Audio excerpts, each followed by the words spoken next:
Hey folks, how it's going? Here we are again. Extractaganza. Just about to put down batch number 6. And while I'm doing that, I'm drinking a sample of batch number 5, which I've just bottled.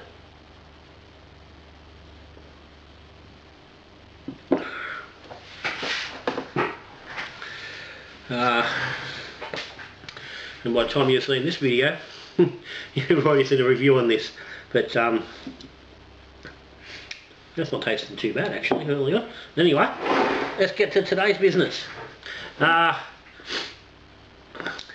number 6, and it's another of the ESB 3 kilo kits. This one is the Riwaka Pale Ale. So they've done an upgrade on the labels since the last can.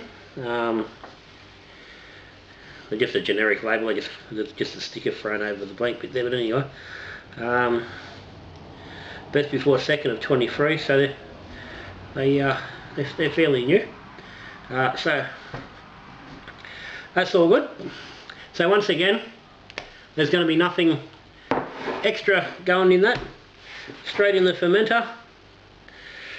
Topped up to, let's just confirm,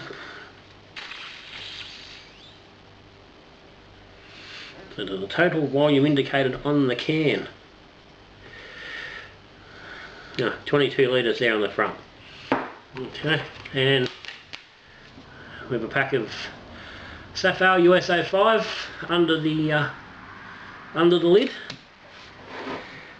And it actually says that on the front as well, a USA 5.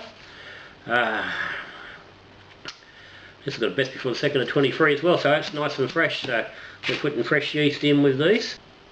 Okay, so I'm looking at doing this one in the all-rounder.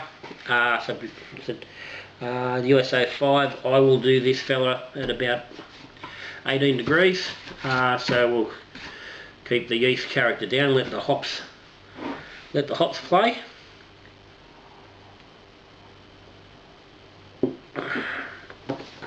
So I'm going to get on with it, and I'll see you fellas shortly in 2 months' time.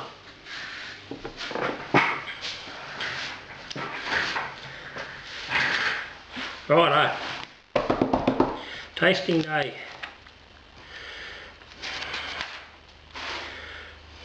Just confirming where we're at. ESB 3 kilo craft kit, Riwaka Pale Ale. This is the second of the ESB kits, these 3 kilo kits. So nothing added. 1 pack of the USA 5 as supplied with the kit, dry pitched, fermented at 17.8 degrees, 18 degrees in the all-rounder. No pressure, original gravity 1044. There's a tiny little bit of pressure in the fermenter after 2 days, couple psi, so I left that there. Day 7, it actually worked its way up to 7 psi. It did seem to be finished after 7 days. I ended up adding some CO2 to the fermenter to get enough pressure to bottle. Final gravity 1012, 2 330ml bottles, rest were all 1.25s, and I added about 1/4 of a carb drop into each of these just to ensure the carbonation. She looks fairly carbed in the bottle, and she looks reasonably carbed in the glass. It's good gas. Nice bit of head. There's probably a little bit of slop in there, we'll just leave that behind for the moment. So she is fairly gassy. Looking at that, I possibly could have left it without the extra, but I like that. Yeah, the ABV 32 points, so that's 66, 32, 3.9, so it's probably, with that little bit of the carb drop, it's probably about 4%, thereabouts. So you're looking about 3.9% straight out of the tin. So it's a bit on the lightish side. Possibly couldn't hurt to throw a little bit of extra, a bit extra malt, bit extra dex, just to boost that a little bit if you wanted it a bit stronger. Or just cut the volume down and get it that way. But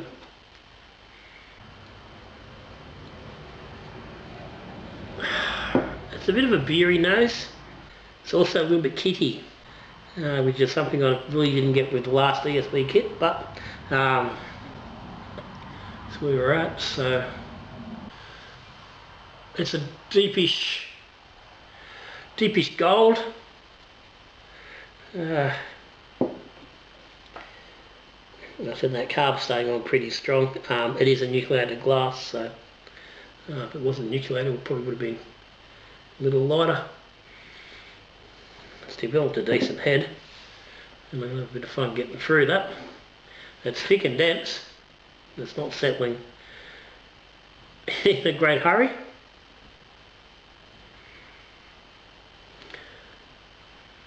Yeah, I'm really, I think, only smelling that sort of kit smell.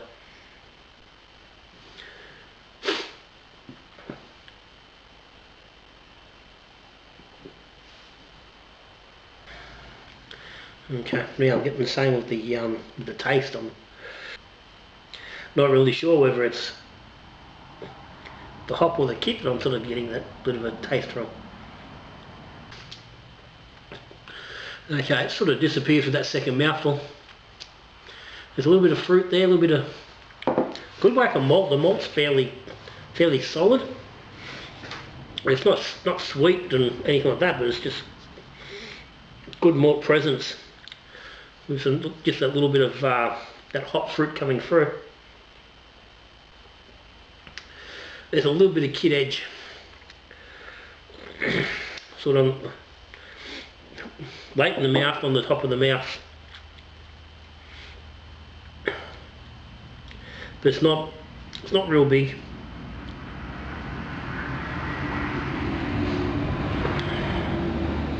There's some hop there. It's not a bad flavour, but it's not. I don't think it's really strong enough. I think it would certainly would be better with some extra hop. Oh, overall, it's relatively clean,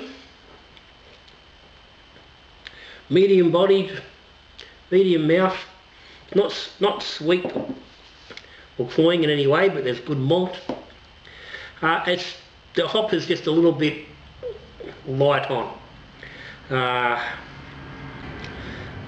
think for the pale ale you really want a little bit more finishing out, and that would simply be a case of just a small dry hop, or even a hop tea added to the fermenter. But I think a dry hop would lift this really well. But as it is, it's not too bad.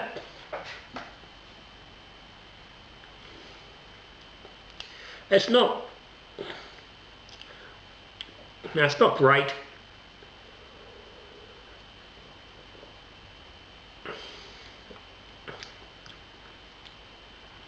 Doesn't make me want to say, look, yeah, go out, rush out and make it. But it doesn't have that real kitty sort of vibe. I think as a kit you could work with really well, do a little bit with. You could dress this up quite easily without any great amount of effort, and get it, where it's got a bigger hop flavour and a bit of bigger, just a bit more character going on. It's not that far off. As it is, I probably want to push it between a 3 and a 4. That's, like I said, I can't sort of say, look, rush out, go out and brew it. And as to whether it's to style, that's hard to say as well, because it's not, I don't think it's really addressing a particular style as it is. Yeah, a Riwaka Pale Ale, it's just, yeah, Pale Ale, it's not, it's not sort of significantly any kind of Pale Ale. But the body is a little bit too heavy for just a straight Pale Ale. So yeah, I think, yeah, that's sort of hard to fix. Because generally the easiest way of fixing the heavy body and making the beer lighter is to increase your volume. Increasing your, but both, you can increase, realistically, you can increase the volume. Actually, I haven't got it here. I've got a funny.